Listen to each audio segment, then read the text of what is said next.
नमस्कार फ्रेंड। तो स्वागत है आप लोगों का हमारे YouTube चैनल में। तो आज का जो टॉपिक है मेरा वो है अनौपचारिक कार्य समूह। तो समझते हैं अनौपचारिक कार्य समूह क्या होता है।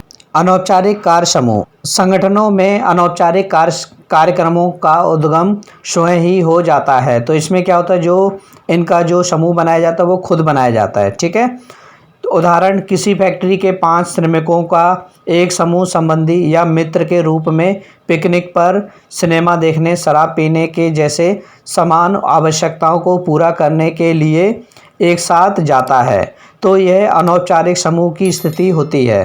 कभी कभी कुछ कर्मचारी सैद्धांतिक एक समानताओं के आधार पर भी अनौपचारिक समूह को बनाते हैं। तो कहने का मतलब है ऐसा समूह जो किसी संगठन द्वारा नहीं बनाया जाता है वो क्या होता है, अपने आप ही बन जाता है। तो ऐसे समूह को हम क्या बोलते हैं, अनौपचारिक समूह बोलते हैं। तो इसमें क्या होता है कि ये जो सदस्य होते हैं तो ये आसपास की गतिविधियों को देखते हैं और उसके अनुसार वो क्या करते हैं, खुद ही अपने समूह को निर्माण कर लेते हैं, अपने समूह को खुद ही बना लेते हैं। तो ऐसे समूह जो खुद बन जाते हैं, तो ऐसे समूह को हम क्या बोलते हैं, औपचारिक कार्य समूह। साधारण शब्दों में यह समूह अपने आप ही बन जाता है और न ही इसे कोई संगठन चलाता है, न ही इसको नियंत्रित करता है। इसमें जो नेता होता है वह सदस्य द्वारा बनाया जाता है अपनी आवश्यकता अनुसार, जबकि औपचारिक संगठन में कंपनी द्वारा बनाया जाता था। तो इसमें जो नेता बनाया जाता है वो सदस्यों द्वारा बनाया जाता है और जो औपचारिक में बनाया जाता था वो कंपनी के द्वारा बनाया जाता था। इसके 2 प्रकार होते हैं। तो इसके 2 प्रकार हैं, एक तो है मित्रता समूह और दूसरा होता है हित समूह। तो समझते हैं क्या होता है मित्रता समूह।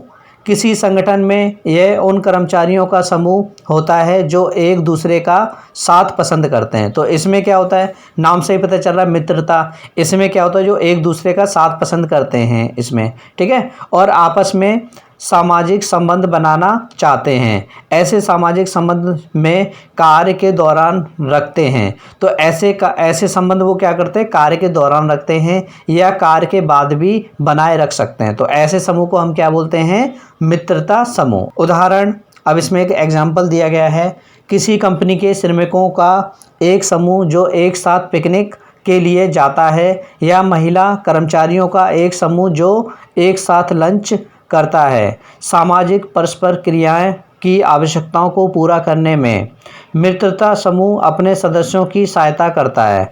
तो ये क्या करता है, कहीं ना कहीं अपने सदस्यों की मदद करता है। ये दोस्ती के तौर पर बनाया जाता है। तो ये क्या होता है, ये दोस्ती के तौर पर बनाया जाता है। अब इसमें आता है हित समूह। अब समझते हैं हित समूह क्या होता है।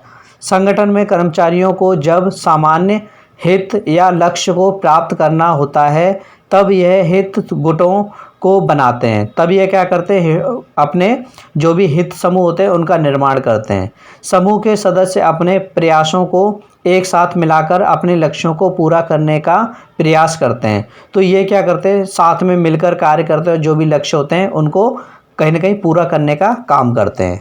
अपने सामान्य हित होने के कारण ही उन्हें अपनी चिंता व्यक्त करने का अवसर मिलता है। इस प्रकार से संयुक्त रूप से उनके चिंता व्यक्त करने के कारण ही कभी कभी संगठनों पर परिवर्तन लाने के लिए दबाव पड़ता है। तो इसलिए क्या होता है, कहीं ना कहीं उनके परिवर्तन होते रहते हैं। परिवर्तन के लिए संगठन क्या होती है, जिम्मेदार हो जाती है। संगठन कहीं ना कहीं उसमें दबाव के कारण क्या होता है, कभी कभार परिवर्तन कर लेती है। तो ये चीज़ में इसमें बताया गया है। और समझते हैं क्या होता है, छोटे समूह बनाओ बड़े समूह। अब समझते हैं छोटे समूह और बड़े समूह में क्या होता है। सदस्यों की संख्या के आधार पर समूह छोटा या बड़ा हो सकता है। अगर सदस्य कम हैं तो समूह छोटा होगा, यदि सदस्य ज़्यादा है तो समूह बड़ा होगा। अब पहले बात करते हैं छोटे समूह। तो छोटे समूह क्या होते हैं, छोटे समूह में उसके सभी सदस्य एक दूसरे को जानते हैं। तो इसमें क्या होते हैं, जो एक दूसरे से क्या होते हैं वो जान पहचान कर लेते हैं। तो वो एक दूसरे को जानते हैं तथा नियमित रूप से वे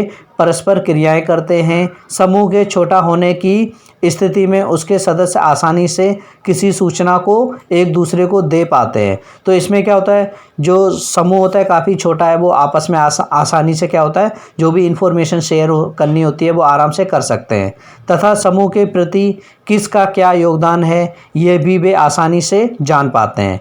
तो वो ये समूह छोटा होगा तो ये सारी बातें उन्हें पता रहेंगी। छोटे समूह तो समझते हैं क्या है इसमें। ऐसे समूह के सदस्य समूह के लक्ष्यों के साथ अपनी पहचान आसानी से बना लेते हैं। तो वही है, अगर कोई व्यक्ति है, छोटा समूह है और किसी ने अच्छा काम किया है, ठीक है, तो कहीं ना कहीं उसकी अच्छी पहचान बन जाएगी उसमें। समूह के लक्ष्यों के प्रति सदस्यों का अभिप्रेरणा और प्रतिबद्धता बहुत अधिक होती है तथा उन्हें उच्च स्तर की संतुष्टि प्राप्त होती है।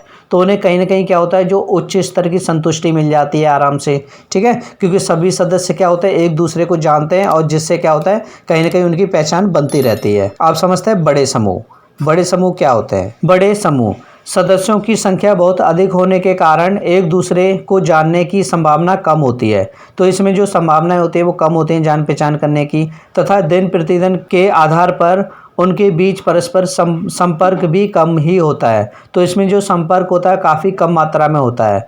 इसके फलस्वरूप सदस्यों के बीच परस्पर क्रिया का स्तर बहुत ही निम्न होता है। तो इसमें जो क्रियाएं होती हैं बहुत ही कम हो पाती हैं और आपस में सूचनाओं का आदान प्रदान करना कठिन हो जाता है। तो जो सूचनाएं होती हैं कठिन हो जाता है उनको पहुंचाना एक से दूसरे व्यक्ति तक, ठीक है, क्योंकि ये क्या होता है, बहुत ज़्यादा मात्रा में सदस्य होते हैं इसमें।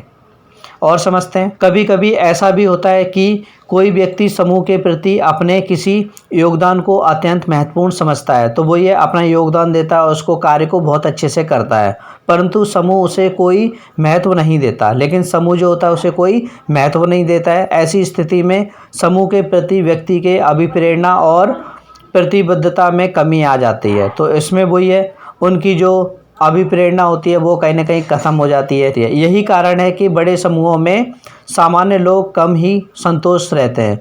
तो बड़े समूह में क्या होता है, जो लोग होते हैं बहुत ही कम संतोष होते हैं। तो आई होप आपको इतना क्लियर हो गया होगा। तो आज की क्लास में बस इतना ही।